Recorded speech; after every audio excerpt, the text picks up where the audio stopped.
Assalamu alaikum, dear viewers. The Code of Criminal Procedure 1898 এর ধারাবাহিক সেশনে সবাইকে সাদর আমন্ত্রণ ও শুভেচ্ছা জানিয়ে শুরু করছি আজকের ভিডিও সেশন। বন্ধুগণ, আমরা ইতিপূর্বে 61 ধারা পর্যন্ত শিখেছিলাম। ইতিপূর্বের ভিডিওতে আমরা শিখেছিলাম লেকচার 5 শেষ হয়েছিল। লেকচার 5-এ 61 সেকশন 61 পর্যন্ত আমি কভার করেছিলাম। এরপর থেকে আজকে আলোচনা শুরু করব। ভিউয়ার্স, আজকের যে সেশনটি এটি অত্যন্ত গুরুত্বপূর্ণ একটি সেশন। খেয়াল করবেন, খুব মনোযোগ দিয়ে দেখবেন। অপরাধীকে, অর্থাৎ যিনি অপরাধ করেন সে অপরাধীকে কোর্টে হাজির করার কয়েকটা পদ্ধতি আছে। এই পদ্ধতিগুলো আজকে আলোচনা করব। অপরাধী 4টা স্টেপে কোর্ট ব্যবস্থা নিয়ে থাকে। একটা হলো সমন, আর একটা ওয়ারেন্ট, আর একটা প্রোক্লামেশন, আর একটা অ্যাটাচমেন্ট। এই 4টা স্টেপ। এইটা আমরা জানি সমন, এটা ওয়ারেন্ট,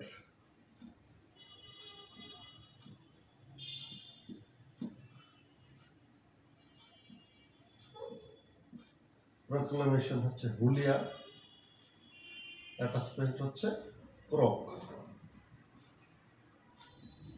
দ্যাট মিনস সমন, ওয়ারেন্ট, হুলিয়া, ক্রক বাংলায় যদি আমরা বলি, এই 4টা স্টেপে কোর্ট পদক্ষেপ নিয়ে থাকে অপরাধীকে আদালতে উপস্থিত করার জন্য।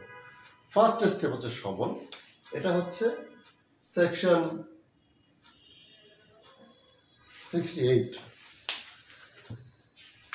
সেকশন 68-এ বলা হয়েছে সমনের ধরন। এখন ধারাগুলো খেয়াল করুন। সেকশন 68-এ বলা হয়েছে সমনের ধরন।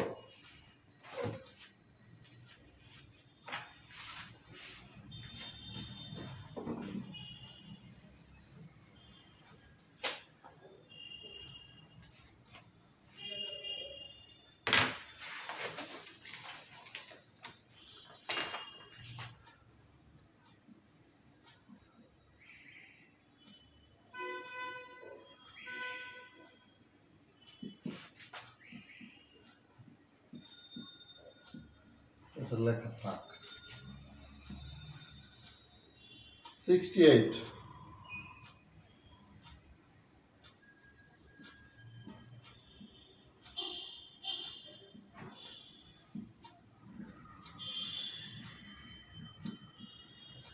সমনের ধরন 68-এ বলা হচ্ছে সমনের ধরন। সমনের ধরনটা কেমন হবে? সমন অবশ্যই লিখিত হবে, 2 কপি হবে, প্রিজাইডিং অফিসার বা এই উদ্দেশ্যে নিয়োজিত কর্মকর্তা কর্তৃক স্বাক্ষরিত ও সিলমোহরযুক্ত হবে। দ্যাট মিনস 68 ধারায় বলছে সমনের ধরন, সমনটা কেমন হবে এই সম্বন্ধে বলা হয়েছে 68 ধারায়। আমার মনে হয় 68 ধারা আপনাদের কাছে ক্লিয়ার, যে সমনটা কেমন হবে, কে স্বাক্ষর করবে, এই ধরনটা 68 সেকশনে বলা হয়েছে। এখন আসেন 69-এ বলছে যে কিভাবে জারি হবে, কিভাবে সমন জারি হবে।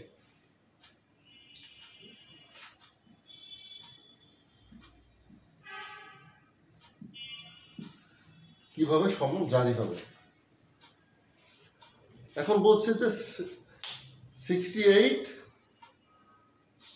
সমনের ধরন, 69, 70 and 71 এই ধারাগুলো হচ্ছে সমন কিভাবে জারি করা হবে সেটা।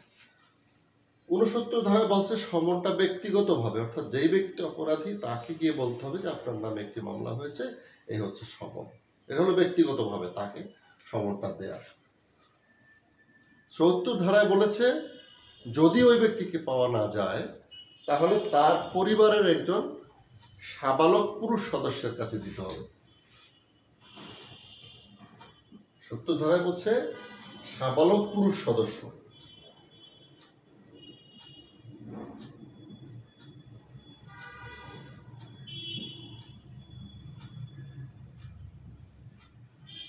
খেয়াল করবেন এই ক্রিমিনাল লতে পুরুষ সদস্য বলা হয়েছে সমন, এখানে অন্য মহিলা বা অন্য কারো কাছে দিলে হবে না, তো তার পরিবারের একজন পুরুষ সদস্যের কাছে দিতে হবে।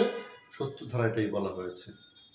71 ধারায় বলা হয়েছে যদি এই 69 and 70 সেকশনে যা বলা আছে সেই অনুযায়ী সমন যদি জারি করা না যায়, ইন দ্যাট কেস সেকশন 71 বলছে এটি তার অপরাধী যেখানে থাকে ওই স্থানে প্রকাশ্য, ওই এলাকার প্রকাশ্য একটি স্থানে এটি ঝুলিয়ে জারি করা যাবে। 69, 70, 71 সমন জারি করার ধরন আমরা দেখলাম। 72 বলছে যে সরকারি কোনো কর্মচারীর উপর সমন জারি। 72 বলছে সরকারি কোনো কর্মচারীর উপর কিভাবে জারি করা যাবে। সরকারি কোনো কর্মচারীর উপর সমন জারি করতে হলে উক্ত ব্যক্তি যে অফিসে কর্মরত আছে উহার প্রধান অফিসারকে দিতে হবে। এই হলো সমন জারির বিধানগুলো আমরা দেখলাম। সমন জারি করে যদি অপরাধীকে আদালতে উপস্থিত করা না যায় তাহলে নেক্সট স্টেপ হচ্ছে ওয়ারেন্ট। এইটা হচ্ছে 75 ধারা। তখন ওয়ারেন্ট ইস্যু করা হবে 75 ধারায়। 75 ধারায় বলা হয়েছে ওয়ারেন্ট, গ্রেপ্তারি পরোয়ানা বা ওয়ারেন্ট অফ অ্যারেস্ট অবশ্যই লিখিত হবে, 1 কপি হবে প্রিজাইডিং অফিসার বা ম্যাজিস্ট্রেটের বেঞ্চের ক্ষেত্রে যে কোনো সদস্য স্বাক্ষরিত এবং আদালতের সিলমোহরযুক্ত হবে। তার মানে 75 ধারায় ওয়ারেন্টের ধরনটা কেমন হবে সেটা সম্বন্ধে বলা হয়েছে। 75 ধারায় যখন ওয়ারেন্ট ইস্যু হবে তখন সেই ওয়ারেন্টের একটি কপি তার সংশ্লিষ্ট অপরাধীর সংশ্লিষ্ট থানায় যাবেন। থানা থেকে থানার যিনি অফিসার ইনচার্জ থাকেন, ভারপ্রাপ্ত কর্মকর্তা, তিনি একজন পুলিশ অফিসারকে এই ওয়ারেন্ট ইমপ্লিমেন্ট করার দায়িত্ব দিবেন। তিনি অপরাধীকে বাই হুক আর বাই ক্রুক প্রয়োজনে শক্তি প্রয়োগ করে হলেও তাকে অ্যারেস্ট করে ধরে কোর্টে উপস্থিত করবেন। This is second step. অর্থাৎ অপরাধীকে যদি সমনের মাধ্যমে কোর্টে উপস্থিত করা না যায় তাহলে ওয়ারেন্টের মাধ্যমে কোর্টে উপস্থিত করা হবে। যদি ওয়ারেন্টের মাধ্যমে উপস্থিত করা না যায়, অর্থাৎ ওই ব্যক্তিকে পুলিশ অফিসাররা ওখানে তাকে খুঁজে পেলেন না, তিনি আত্মগোপন করে আছেন অথবা দূরে আছেন অথবা দেশের বাহিরেও থাকতে পারেন, এনিহাউ যখন সমন এবং ওয়ারেন্ট এই দুটি স্টেপে নেয়ার পরেও অপরাধীকে কোর্টে উপস্থিত করা যাচ্ছে না, ইন দ্যাট কেস আমাদের আসতে হবে নেক্সট স্টেপে। নেক্সট স্টেপ হচ্ছে প্রোক্লামেশন বা হুলিয়া। এটা হচ্ছে 87 ধারায়। হুলিয়া হচ্ছে একটি ঘোষণা, আসামি পলাতক হলে কিংবা আত্মগোপন করলে আসামিকে নির্দিষ্ট তারিখে নির্দিষ্ট আদালতে হাজির হওয়ার জন্য কমপক্ষে 30 দিন সময় দেওয়া একটি হুলিয়া বা ঘোষণা জারি করা হয়। আসামি যখন সমন জারি করা যাচ্ছে না, জারি করেও তাকে আনা যাচ্ছে না, ওয়ারেন্ট দিয়েও তাকে হাজির করানো যাচ্ছে না, তখন আদালত একটি ঘোষণা দিবেন এবং এই ঘোষণা সেকশন 87 অনুযায়ী কোর্ট দিয়ে থাকে এবং এই ঘোষণায় 30 দিনের সময় দেওয়া হয়। বলা হয় এই 30 দিনের মধ্যে আপনি আদালতে এসে আত্মসমর্পণ করুন। যদি এই 30 দিনের মধ্যেও সে আত্মসমর্পণ না করে, তাহলে আদালত সেকশন 88 অনুযায়ী এই হুলিয়া জারির পরপরই আরেকটি অর্ডার দেন, সেটা হলো তার যত স্থাবর অস্থাবর সম্পত্তি আছে সেগুলো ক্রয় করার জন্য। এটা হচ্ছে 88 ধারায়। 88 ধারায় বলা হয়েছে যে 87 ধারা মোতাবেক হুলিয়া জারির পরপরই আদালত আসামির স্থাবর বা অস্থাবর সমস্ত সম্পত্তি ক্রয়ের আদেশ দিবেন। আদালত স্থাবর অস্থাবর সমস্ত সম্পত্তির ক্রয়ের আদেশ দিবেন যখন সমন জারি করে আসামিকে আদালতে হাজির করা যাচ্ছে না, ওয়ারেন্ট অফ অ্যারেস্ট ইস্যু করে তাকে গ্রেপ্তার করা যায়নি, হুলিয়া জারি করার প্রশ্নে আসেনি, তখন তার সমস্ত সম্পত্তি যখন ক্রয় করা হবে, তখন সেই ব্যক্তি দেখবে যে আমার সব সম্পত্তি নিয়ে যাচ্ছে, এখন আর আমি কী করব। তখন দেখা যায় ওই ব্যক্তি কোর্টে গিয়ে সারেন্ডার করে, স্যার আমি এসেছি, আমি জানি নাই, আমি বুঝতে পারি নাই, আমি শুনতে পারিনি, খবর পাই নাই, এইসব বলে তখন সে কোর্টে আসে।